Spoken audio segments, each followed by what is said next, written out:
আজকে আমাদের একটা খুব গুরুত্বপূর্ণ ডিসিশন হয়েছে। পশ্চিমবঙ্গের বিভিন্ন ইটভাটার একটা সংশয় ছিল যে বন্ধ হয়ে যাবে, অনেকগুলো কমপ্লায়েন্সের ব্যাপার ছিল। সেগুলো আমরা আজকে সিদ্ধান্ত নিয়েছি যে কোনো ইটভাটা পশ্চিমবঙ্গে বন্ধ হবে না। যারা সরকারের কাছে অ্যাপ্লাই করেছে তারা তাদেরগুলো বিবেচনা করে আমরা কিছু সময় নিয়ে তাদের সেই পদ্ধতিগুলো করে তাদের অ্যাপ্রুভাল দেব, এবং যারা অ্যাপ্লাই করেনি তাদের ক্ষেত্রেও আমরা 1 বছর সময় দেব যে অ্যাপ্লাই করে তাদের পদ্ধতিগত যে কাজগুলো সেগুলো কমপ্লিট করার জন্য। তার কারণ ইটভাটায় প্রচুর শ্রমিক কাজ করেন, অনেকের পেটের রুজি রুটি যুক্ত।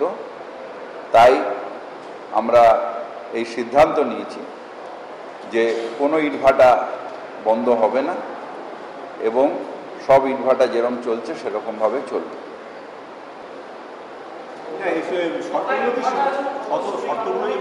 যেগুলো শর্ত আছে সেগুলো আমরা স্টাডি করছি। আমরা স্টাডি করে সেই শর্তগুলোর ব্যাপারে লিগ্যাল ওপিনিয়ন নিয়ে আমরা সেগুলোকে দেখে নেব, কিন্তু কোনো ইটভাটা এখন আমাদের বন্ধ করব না। সব ইটভাটা এখন চলবে, যে সব ইটভাটা এখন চলবে সেটা লিগ্যাল ডিপার্টমেন্টের কাছে আছে। সেইগুলো শর্তগুলোর ক্ষেত্রে যে আছে সেইগুলো এখন আমরা স্টাডি করছি, এক্ষুনি আমি আপনাকে বলতে পারবো না।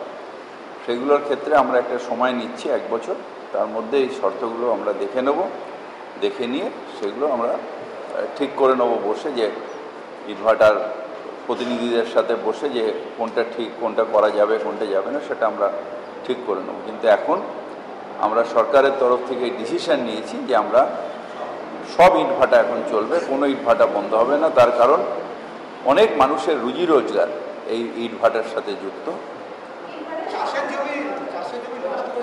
আবার বললাম তো, যে ইটভাটাগুলো চলছে, যে ইটভাটাগুলো অলরেডি রানিং, সেই ইটভাটাগুলো চলবে।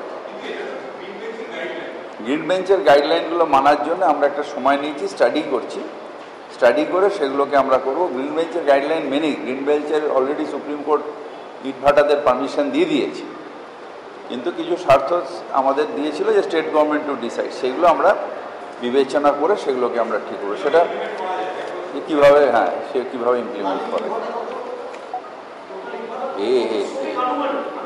প্রচুর, এটা প্রচুর।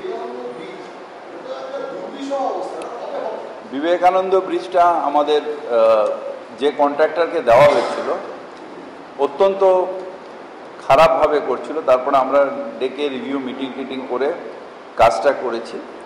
একটা পোর্ট ট্রাস্টের কাছে পারমিশনের জন্য আমরা চেয়েছি, সেটা আসবে। আর কতগুলো ব্যবসায়ীদের ওখানে একটু সমস্যা হচ্ছে, একটু ডিজাইনটা চেঞ্জ করতে হবে। সেই জায়গা ছাড়া বাদবাকি ব্রিজটা আমরা ডিসেম্বরের মধ্যে আশা করছি, ডিসেম্বর কিংবা জানুয়ারির মধ্যে আমরা এটা খুলে দেবো। এইটা জানুয়ারি।